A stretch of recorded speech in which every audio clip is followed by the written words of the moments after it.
We begin tonight with the latest developments in the fallout from that civil lawsuit being brought against former Bills punter Matt Araiza. Araiza and two of his former teammates from San Diego State University, all accused of gang raping a 17-year-old girl at a party last October. And now the young woman accusing them speaking out, saying the civil suit is just the beginning. A lot of the anticipation and just wishing that they would be held properly accountable is really preventing me from healing. The woman accusing former Bills punter Matt Araiza of gang raping her in a civil lawsuit filed last week says justice has not been served since Araiza has not been criminally charged. Matt getting cut from the team definitely was a boost for me. I was really starting to feel hopeless.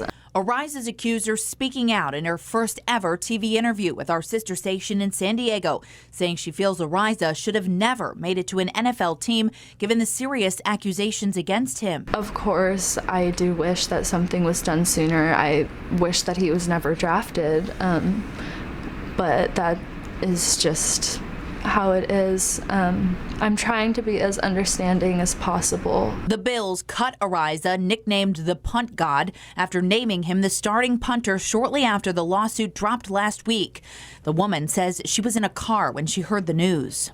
A lot of emotions that I had been holding in for a long time coming out at once. It was at a party last October in this house in San Diego. That woman says Araiza took her to a room with other student athletes inside and raped her for an hour and a half. But I was taken into the room, I was pushed onto the bed face down, and I started falling in and out of consciousness, and the memories kind of get blocky, but several men were taking turns assaulting me from behind. The woman, who was underage at the time, says she's had to deal with serious mental trauma, and the pain of that night almost a year ago will stay with her for the rest of her life. I don't think it's gonna go away anytime soon, if ever.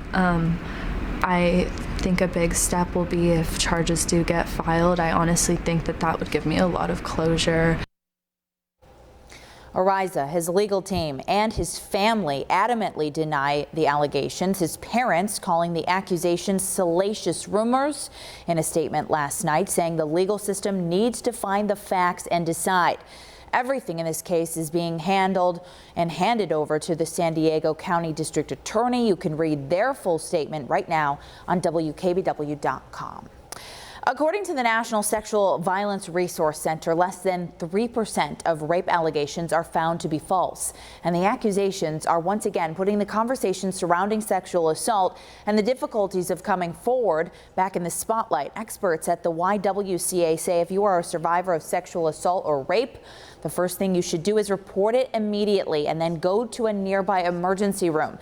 They also encourage survivors to ask for help if you're having renewed feelings of trauma, because resources are available.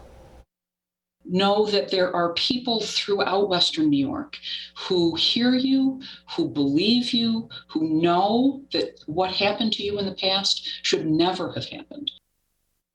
They also strongly recommend staying off social media and avoid reading or watching stories that might trigger anxiety.